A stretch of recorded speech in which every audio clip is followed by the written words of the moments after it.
ஒரு நகரத்தின் மக்கள் தொகை ஆண்டுக்கு 6% அதிகரிக்கிறது. 6% வந்து பார்த்திங்கன்னா மக்கள் தொகை அதிகரிக்குது அப்படின்றாங்க. அதிகரிக்குது அப்படின்னா கண்டிப்பாக ப்ளஸ் சிம்பிள் வரணும் ஃபார்முலாவில், சரிங்களா, அப்படின்னு சொல்லியிருக்காங்க. 2018ஆம் ஆண்டு மக்கள் தொகை 2,38,765 சொல்கிறாங்க. அதாவது 2018 எவ்வளோ இருக்கலாம் நமக்கு? 2,38,765 இருக்குது. இதுதான் வந்து நம்ம இப்போ ப்ரெசண்ட்டாக எடுத்துக்கணும், சரிங்களா. 2016 மற்றும் 2020ஆம் ஆண்டுகள் மக்கள் தொகை காண்க அப்படின்றாங்க. இதுக்கு முன்னாடி 2 வருஷம். ஓகே, இது என்னன்னு கேட்குறாங்க. இதுக்கு அடுத்து 2 வருஷம் என்னன்னு கேட்குறாங்க. உங்களுக்கு ஸ்டார்டிங்லேயே வந்து ஃபார்முலா வீடியோ ஒன்று போட்டிருப்பேன். அந்த வீடியோ பார்க்காதவங்க டிஸ்கிரிப்ஷனில் லிங்க் கொடுக்குறேன், அந்த ஃபார்முலா பாருங்கள். ஸோ எகோ அப்படின்னா என்னன்னு சொல்லியிருக்கேன் உங்களுக்கு. முன்பு எகோ அப்படின்னு சொன்னால் என்ன பண்ணணும்? Formula P/1 + R/100 × N. இது வந்து எதுக்கு போடணும்? முன்பு 2016க்கு இந்த ஃபார்முலா நம்ம யூஸ் பண்ணணும். இதில் யூஸ் பண்ணால் முன்பு நமக்கு கிடைச்சிடும். 2014 எவ்வளோ மக்கள் தொகை இருந்தாங்கன்னு கண்டுபிடிச்சிடலாம். இதில் Pன்றது என்னென்னு கேட்டிங்கன்னா இந்த 2,38,765, Rன்றது 6%, Nன்றது இது இங்கேருந்து இது எத்தனை வருஷம் கழிச்சிருக்காங்க? 2018லேருந்து 2016னா 2 இயர்ஸ், அப்போ 2. இதை போட்டோன்னா 2016 வருஷம் கிடச்சிரும். இப்போ 2020க்கு என்ன பண்ணணும்னா இதே சேம் ஃபார்முலா தான். என்ஸ் பிறகு கொஷினில் என்ஸ் இருக்கும், இல்லை ஆஃப்டர்னு வேர்டு இருக்கும், சரிங்களா. அப்படி இருந்துச்சுன்னா என்ன ஃபார்முலா நம்ம யூஸ் பண்ணணும்? இந்த டினாமினேட்டரில் இருக்கிறது மேலே போய்டும், மல்டிப்ளேயில் ஆகிடும். இவ்வளோதான்பா விஷயமே. இந்த செட்டப்பில் போட்டால் நமக்கு இது 2020க்கு இப்படி கண்டுபிடிக்கணும், இது 2016க்கு. எகோனா இது, முன்புனா இந்த ஃபார்மில் டினாமினேட்டரில் வரணும், ஆஃப்டர்னா மல்டிப்ளேயில் வந்து நம்ம போட்டுடலாம், சரிங்களா. சரி, இப்போ இந்த ரெண்டுத்தையும் ஒன்று ஒன்றா கண்டுபிடிக்கலாம். சரி, ஃபஸ்ட்டு முன்பு கண்டுபிடிச்சிடலாம். 2016, சரிங்களா. 2016 முன்பு அதான் கேட்குறாங்களா? முன்பு 2014. அதுக்கான ஃபார்முலா என்ன எழுதுனேன்? P/1 + R/100 × N, சரிங்களா. முன்பு தான் கண்டுபிடிக்கும். P அப்படின்னா 2,38,765 /1 + Rன்றது 6%. இது 2018லேருந்து தான் நான் எடுக்க சொன்னேன், அதனால் 2 வருஷம் வரும், சரிங்களா. சரி, இதை சால்வ் பண்ணால் என்ன வரும்? 2,38,765. இந்த 100 இங்கே பெருக்குங்க. 100 + 6 106/100 வருமா? 106/100, இங்கேயும் 106/100. நெக்ஸ்ட் ஸ்டெப் கீழே இருக்குது, மேலே கொண்டு போகிறேன். 2,38,765 டிவைட் பண்ணால் 100/106 வரும். இங்கேயும் 100/106. ரெண்டாம் வாய்ப்பால் அடிக்கலாமா? இது 50 வாட்டி, இது வந்து 53 வாட்டி போகும். இது 50 வாட்டி, இது 53 வாட்டி போகும், சரிங்களா. 53ஆல் இந்த 2,38,765 நீங்கள் வகுத்தீங்கன்னா எவ்வளோ வரும் அப்படின்னா, இதை வகுத்தீங்கன்னா தனியாக எடுத்து போட்டு பார்த்தீங்கன்னா உங்களுக்கு எவ்வளோ வரும்னா 4,505 வரும். 53ஆல் இதை வகுத்தீங்கன்னா, திரும்ப இன்னொரு வாட்டி 53ஆல் இந்த 4,505 நீங்கள் வகுத்தீங்கன்னா உங்களுக்கு எவ்வளோ வரும்னா 85ன்னு வரும். அப்போது 85 பெருக்கல் இந்த 250 இந்த 50 அதை பெருக்குனிங்கன்னா 2,500 வரும். அப்போ இது ஃபுல்லாக மல்டிப்ளை பண்ணிங்கன்னா உங்களுக்கு என்ன ஆன்சர் கிடைக்கும்னா 21, 25, 20 2,12,500. இது சிம்பிளிஃபிகேஷன் தான். இதை பண்ணிட்டீங்கன்னா உங்களுக்கு ஆன்சர் கிடச்சிரும், சரிங்களா. இவ்வளோதான்ப்பா, சிம்பிள். கீழே போட்டுருங்க. இந்த 100 குறுக்கு பெருக்கல் பெருக்கிடுங்க. கீழே இருந்து மேலே போனால் பெருக்கல் ஆகும். இது சுருக்குனிங்கன்னா உங்களுக்கு 2016 ஆன்சர் கிடச்சிரும். அடுத்து இதுவும் பார்த்தீங்கன்னா ஒரு ப்ரீவியஸ் இயர் கொஸ்டின் தான். Okay, last year 2024 previous question. இதில் வந்து என்ன கேட்டிருந்தாங்க அப்படின்னா 2016 மட்டும் இந்த இயரில் எவ்வளோ மக்கள் தொகை அப்படின்னு கேட்டாங்க. 2 சேர்த்து கேட்கல, புக்கில் 2மே கொடுத்துருக்குறாங்க. அதில் 2016 மட்டும் தான் கேட்டிருந்தாங்க, சரிங்களா. அப்போது 2,12,500 தான் இந்த கொஸ்டினோட ஆன்சர். சரி, இப்போது ஆஃப்டர் பார்க்கலாம். 2020 எவ்வளோ மக்கள் தொகைன்னு பார்க்கலாம். ஓகே, இப்போ ஆஃப்டர் இது ஃபார்முலானா நமக்கு ஆஃப்டர் பிறகு 2020 கேட்குறாங்க. அதே P தான் 1 + R/100 × N. இது பார்க்குறது எப்படி இருக்குது பாருங்கள். நம்ம காம்பவுண்ட் இன்ட்ரெஸ்ட்டோட அமௌண்ட்டு ஃபார்முலா மாதிரி இருக்கா? அப்படி இருந்தால் நம்ம என்ன பண்ணலாம்? நார்மல் மெத்தட்லேயே போட்டுடலாமா?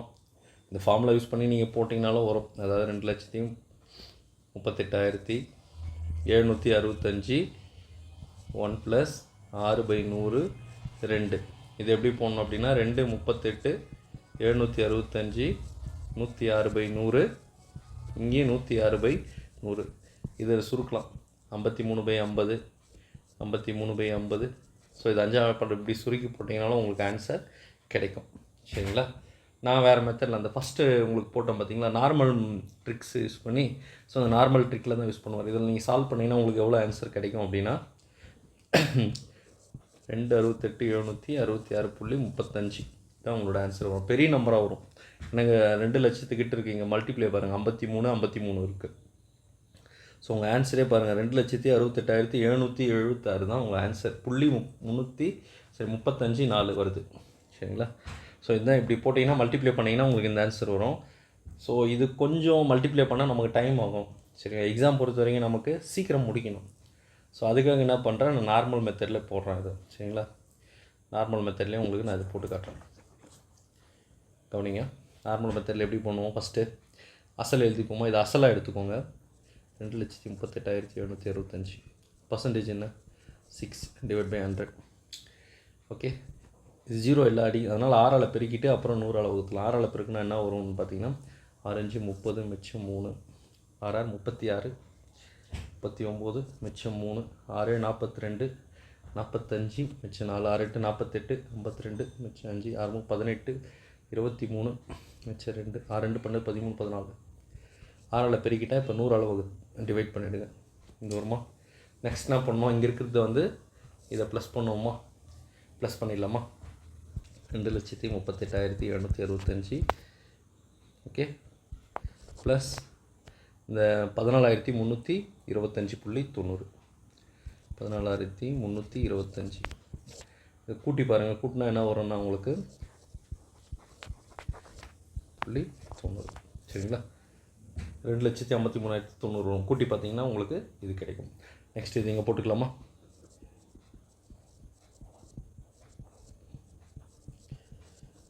திரும்ப இது 6ஆல் பெருக்குங்க. 6ஆல் பெருக்கலாமா. இது 6ஆல் பெருக்குனீங்கன்னா எவ்வளோ வரும்னா உங்களுக்கு இந்த வேல்யூ வரும். ஓகே, இங்கே ஆல்ரெடி இங்கே ஒரு 00 இருக்குது, இங்கே ஒரு 00 இருக்குது. அதனால் மேலே எத்தனை ஸ்தானம்னா 4 ஸ்தானம் கழித்து நம்ம புள்ளி வைக்கிற மாதிரி இருக்கும். சரிங்களா? அப்போது ஃபைனலில் என்ன பண்ணணும், இது ரெண்டுத்தையும் ஆட் பண்ணணுமா, ஆட் பண்ணிடலாமா.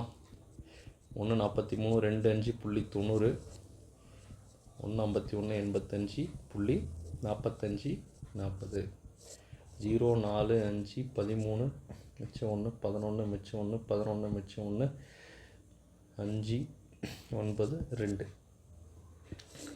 ஓகே, இதுதான் டோட்டல் இன்ட்ரெஸ்ட் மாதிரி நம்ம ரெண்டுத்தையும் ஆட் பண்ணோமா.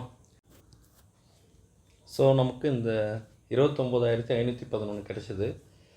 ஸோ இந்த 29,511 டோட்டல் கூட நம்ம ஆட் பண்ணால் நமக்கு ஆன்சர் வந்துடும். அவ்வளோதான். ஓகே, 2,38,765, 29,511, 35 40. ஏன்னா அவங்க டோட்டல் மக்கத்தொகையில் தான் கேட்குறாங்க. 2020 அப்படின்னா மொத்தமாக தான் இருக்கும். நம்ம நார்மல் என்ன பண்ணுவோம், இன்ட்ரெஸ்ட் அப்போது லெஸ் பண்ணிவிடுவோம் அமௌண்ட்டு கிடைக்கும் போது. பட் இங்கே அப்படி லெஸ் பண்ணக்கூடாது. இங்கே என்ன பண்ணால் ஆட் பண்ணோம். ஏன்னா 2020 தான் கேட்குறாங்க. ஆஃப்டர்னா மொத்தமாக எவ்வளோ இருந்திருக்காங்க. மக்கள் தொகைன்றது எப்பவுமே குறையாது இல்லை. 2020ன்றது 2 வருஷம் தள்ளி கம்ப்ளீட்டாக இன்க்ரீஸ் ஆகிருக்கும். அதனால் இந்த வேல்யூ வந்து நம்ம இது கூட ஆட் பண்ணால் நமக்கு ஆன்சர் கிடச்சிடும். 6 7 12 மிச்சம் 1 18 மிச்சம் 1 6 2. ஓகேங்களா? அப்படி போட்டாலும் ஃபார்முலா மெத்தடில் போட்டாலும் இதுதான் வரும். நீங்கள் இப்படி போட்டிங்கனாலும் உங்களுக்கு இது தான் வரும். லெஸ் பண்ணிடக்கூடாது, ஆட் பண்ணணும். அது மட்டும் ஞாபகம் வச்சுக்கோங்க. நெக்ஸ்ட், கூட்டு வட்டிக்கும் தனி வட்டிக்கும் இடையே உள்ள வித்தியாசம். இது ஃபார்முலா எழுதும் போது நான் மிஸ் பண்ணிட்டேன். சரி, இப்போ சொல்கிறேன், நோட் பண்ணிக்கோங்க. கூட்டு வட்டிக்கும் இது வந்து பார்த்திங்கன்னா 2 வருஷம் கேட்பாங்க, இல்லை 3 வருஷம் தான் கேட்பாங்க. மேக்ஸிமம் இதுக்கு மேலே கேட்க மாட்டாங்க. சரி, 2 வருஷத்துக்கு என்ன சார் ஃபார்முலா, 2 வருஷம் வித்தியாசம், டிஃப்ரென்ஸ் PR² / 100². இதுதான் 2 வருஷத்தோட வித்தியாசம். தனி வட்டிக்கும் கூட்டு வட்டிக்கும். சரியா? சிஐக்கும் எஸ்ஐக்கும் உள்ள வித்தியாசம் வந்து 2 வருஷத்துக்கு. இதே சிஐக்கும் எஸ்ஐக்கும் 3 வருஷம் டிஃப்ரென்ஸ் அது இருந்தால் என்ன ஃபார்முலான்னு கேட்டிங்கன்னா இதே ஃபார்முலா தான். அப்படியே எழுதிக்கோங்க. கூட ஒரு அட்டாச்மெண்ட் மட்டும் வரும், ப்ராக்கெட் போட்டு 3 வருஷம் r/100 இவ்வளோ தான். இங்கே இருக்கிறது இங்கே வரும். இது கூட 3 + r/100 போட்டால் முடிஞ்சு போச்சு. இதில் ஃபஸ்ட் சம் இதில் போடணும், செகண்ட் சம் இந்த மெத்தடில் போட்டால் முடிஞ்சிடும். இதுக்கு ட்ரிக்கு கிடையாது, இதுதான் ஒரே ஃபார்முலா யூஸ் பண்ணி தான் நீங்கள் போட்டாகணும். மேக்ஸ் பொறுத்தவரைக்கும் எல்லாமே ட்ரிக் வச்சு போடணும்னு முடியாது. சில டைம் ட்விஸ்ட்டு வச்சுட்டாங்கன்னா நம்மளால் போட முடியாது. ஸோ ஸ்டேட் மெத்தட் நீங்கள் கற்றுக்கணும், இதான் ட்ரெடிஷ்னல் மெத்தடு. ஸோ இது மாதிரி போட பழகிக்கோங்க. சரி, இதில் ஃபஸ்ட் சம் பார்க்கலாம். 5000 ஆண்டு வட்டி வீதம் ரேட் ஆஃப் பர்சன்டேஜ் கொடுத்துருக்காங்க. என்ன வந்து 2 ஆண்டுகள் கொடுத்துருக்காங்க. தனி வட்டிக்கும் கூட்டு வட்டிக்கும் இல்லை, வித்தியாசம் 2 ஆண்டுகளுக்கு கேட்குறாங்க. இது 2 மட்டும் நல்லா மைண்டில் வச்சுங்க. இந்த ஃபார்முலாவில் போட்டால் டைரெக்டாக கிடச்சிடும். சரி, ஃபார்முலாவில் இப்போ போடலாமா? பின்றது அசல் 5000 அப்படியே போட்டுங்க. ஆறுன்றது ரேட் ஆஃப் இன்ட்ரெஸ்ட், 6 2 வாட்டி பெருகிடுங்க. கீழே 100 2 வாட்டி பெருகிடுங்க. இவ்வளோதாம்மா ஆன்சரு. வட்டி வீதம் பின்றது அவங்க கொடுத்த பிரின்சிபல், ஆறுன்றது வட்டி வீதம் 2 வாட்டி பெருகிடுங்க. கீழே 100 2 வாட்டி பெருகிடுங்க. இதுதான் ஃபார்முலா. மேலே 3 0 அடிச்சிருங்க, கீழே 3 0 அடிச்சிருங்க. சரியா? 1 5 5 2 5 10 2 2 4. அப்போ ஆன்சர் வந்து 8 தான். தனி வட்டிக்கும் கூட்டு வட்டிக்கும் எவ்வளோ வித்தியாசம் கிடைக்கும்னா நமக்கு ஆன்சரு 8. ஓகே, அடுத்து பார்க்கலாமா? ஓகே, இப்போது 3 வருடங்கள் கேட்குறாங்க. n = 3. அதே பிரின்சிபல் கொடுத்துட்டாங்க, வட்டி வீதம் கொடுத்துட்டாங்க. 3த்துக்கு என்ன நம்ம ஃபார்முலா நான் போட்டேன்? 3 வட்டின்னா PR²/100². இது பேசிக்காக 2 வருஷத்துக்கும் 3 வருஷத்துக்கும் ஃபஸ்ட்டு இதை போட்டுடணும். 2 வருஷம் மட்டும்னா இதை கண்டுபிடிச்சா போதும். 3 வருஷம்னா எக்ஸ்ட்ரா 3 + r/100 இது மட்டும் இன்க்ளூட் பண்ணிக்கோங்க. இதில் பின்னா 8000, r²னா 5 2 வாட்டி எழுதிக்கோங்க. 100² 100 2 வாட்டி எழுதிடுங்க. இந்த பக்கம் 3 + r எவ்வளோ? 5/100. சரி, சுருக்கலாமா? 5 20 வாட்டி அடிக்கலாமா?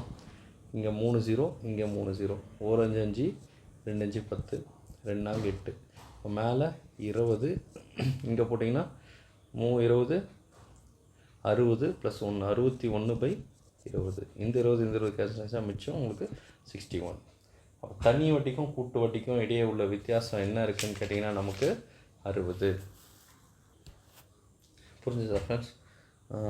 இதோட 8வது புக்கில் இருக்கிற கூட்டு வட்டி முடிஞ்சது. ஸ்கூல் புக்கில் கூட்டு வட்டி இந்த ஸ்டாண்டர்டில் மட்டும்தான் இருக்குது. ஸோ இது தவிர்த்து பயிற்சி கணக்குகள் இருக்குது. பயிற்சி இதே மெத்தடில் நீங்கள் ப்ராக்டிஸ் பண்ணுங்கள், உங்களுக்கு கண்டிப்பாக ஆன்சர் வரும். சரிங்களா? ஏதாவது சம்மில் டவுட் இருந்தால் நீங்கள் கேட்கலாம், கமெண்ட் பண்ணுங்கள், நான் ரிப்ளை பண்ணுறேன். ஸோ ஸ்கூல் புக் சம்ஸ் நல்லா ப்ராக்டிஸ் பண்ணி பாருங்கள். ஏன்னா எக்ஸாமுக்கு மெயினாக இதில் தான் வரும் நமக்கு. எக்ஸாம் வர கிட்ட வந்துடுச்சு நமக்கு. சரிங்களா? ஸோ நல்லா படிங்க. எனி டவுட்ஸ் மெசேஜ் பண்ணுங்கள், நான் ரிப்ளை பண்ணுறேன்.